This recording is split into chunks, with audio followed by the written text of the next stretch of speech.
Hello, I'm Quanta Brown, the Operations Director for the America 250 Ohio Commission. Thank you for your participation in our Heritage Trees Planting History program. America 250 Ohio is a state-appointed commission tasked with planning Ohio's participation in the nation's semi-quincentennial or 250th anniversary in 2026. The idea for the Heritage Trees Planting History program was inspired by the Boston Liberty Tree. The Liberty Tree was a famous elm planted near the Boston Commons in 1646, and it became an important gathering place where patriots would share their thoughts on liberty during the American Revolution. This program is also a way to help reforestation and conservation in Ohio to help reverse the 150-year period of forest removal that started with early frontiersmen. The white oak was carefully selected by the Heritage Trees Working Group as they grow in many soil types, resist most tree diseases, and many species are native to Ohio. For any tree that is planted by humans, that goal must start with a properly planted tree. Unfortunately, many trees are planted improperly, leading to shorter lives and increased expenses. Two of the biggest concerns are trees being planted too deep or piled too deep with mulch. Here is a young tree and an older tree with too much mulch. After many years growing in such an environment, trees will develop conditions that will shorten their life. The roots on this tree are starting to wrap around the trunk, a condition called stem girdling roots. This happens when the tree is planted too deep or the existing stem girdling roots are not addressed at the time of planting. Over time, these roots will restrict the tree's ability to transport water and nutrients, leading to reduced growth and an early death of the tree. The girdling root on this tree likely was established when it was in a smaller pot. This shows the importance of having quality stock and inspecting trees as they are planted. Upon discovery of this root, we see that it needs to be cut before planting the tree. While cutting any live tissue can stress a tree, the consequences of not cutting the stem girdling roots are far worse long-term than any stress endured through pruning. In addition, if packaging materials are left on the tree, they can also restrict healthy growth from the tree. Once planted, dirt and/or mulch are often pushed on top of the burlap and twine, making it difficult to notice that they were left on. Let's head outside to look at how to plant a tree following the current guidelines. This elm tree behind me has been marked for remove and replace. Now before we can remove this tree, before we do any stump grinding or digging of any holes, we need to call 811 to have underground utilities marked.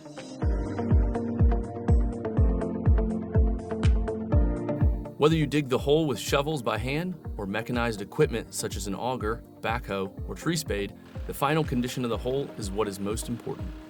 The depth of the hole must be dictated by the depth of the primary roots. The bottom of the hole needs to have a firm base so the tree will not settle. The diameter of the hole should be approximately twice the diameter of the root ball to be planted. Larger ball and burlap trees should have 24 inches of space on each side of the root ball. Finally, the sides of the planting hole cannot be compacted or glazed. Augers have become one of the more common tools for planting trees. While these provide a very efficient way to dig the hole, it is important that once the hole is augered, the sides are deglazed by quickly scraping compacted soil with a shovel.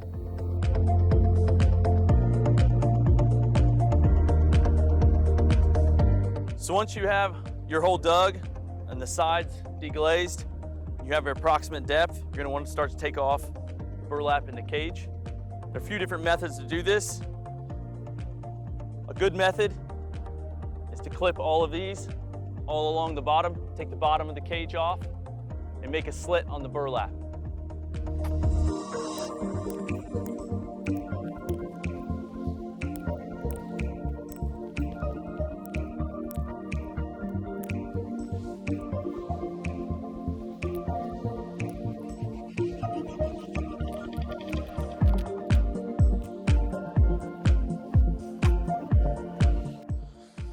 Once you have the bottom cage, the bottom burlap slit, what you want to do is check for final depth measurement by taking off some of the top burlap, getting all of the soil off until you hit that first root flare or first main root, and then rechecking depth.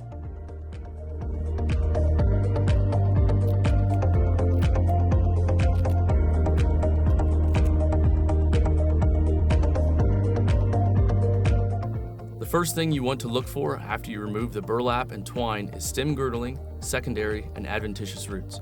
All of these roots are undesirable and can lead to reduced growth and early death in trees. As stem-girdling roots grow larger, they begin to constrict the tree and cut off water and nutrient supply to the canopy of the tree. Cutting out larger stem-girdling roots and adventitious roots when the tree is larger is more harmful to the tree and more expensive, often requiring air excavation. Pruning these root issues at the time of planting is the most economical and beneficial to the tree. Once you found the actual root flare, or one of the first main roots, we're going to recheck our depth. One method to do that is put the shovel at the proper depth, lay a rake across your hole, and measure. We're pretty good there. We're about 1.5 inches, just above and not below.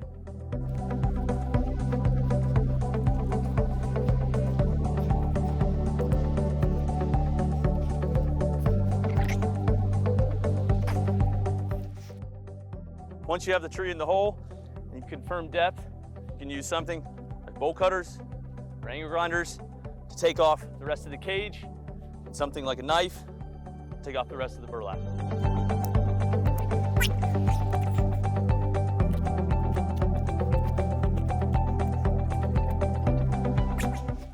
As you can see here with some root balls, when you take off the burlap in the cage, some of that soil might fall apart. That's okay. If you're already in the hole, the roots are still intact, there's no major damage, you're good to plant.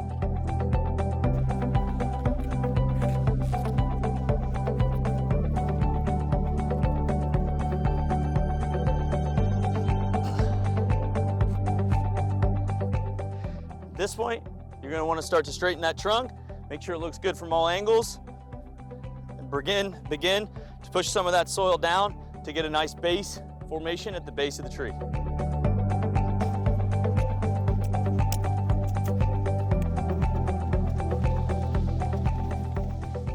Once you've got the base formed there and the tree will stand up on its own, make sure it's straight from all areas. Before you begin moving forward, you can cut the secondary roots or stem girdling roots from the root ball.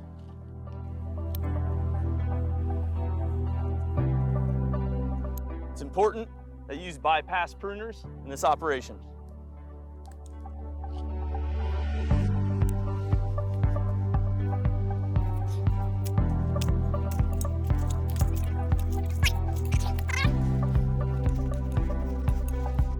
A good method for ensuring that the planted tree is stable is to put dirt down and tamp it down by layers. You don't want to make sure that you don't over tamp to cause compaction, but you also don't want to make sure that the dirt is too loose that the tree would fall over. It's important to note that even though the root ball fell apart, the tree is still pretty stable and we haven't even finished completing the planting.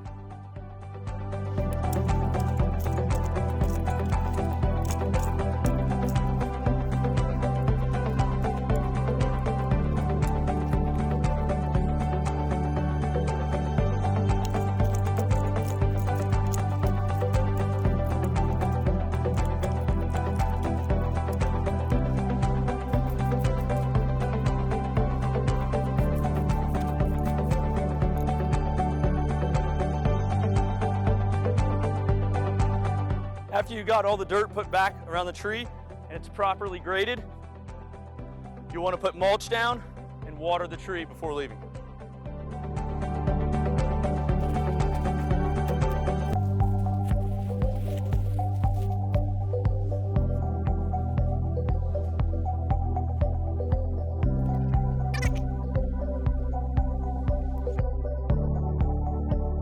Like mentioned earlier, we don't want mulch or any dirt against the trunk.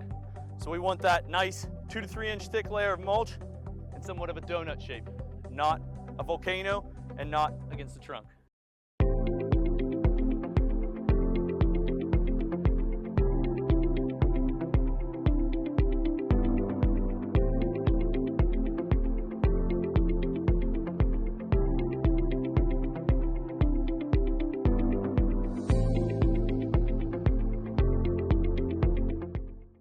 Thank you to the members of our working group, which includes Ohio Arboretums, the Ohio Department of Resources Division of Forestry, and Keep Ohio Beautiful.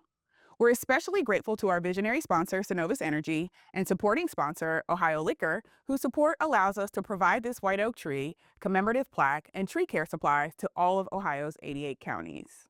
Trees are living history, and by planting a tree in meaningful locations in honor of America's 250th birthday, Ohio's communities are actively preserving their local heritage while contributing to environmental sustainability, honoring our nation's past, and leaving a legacy for generations to come.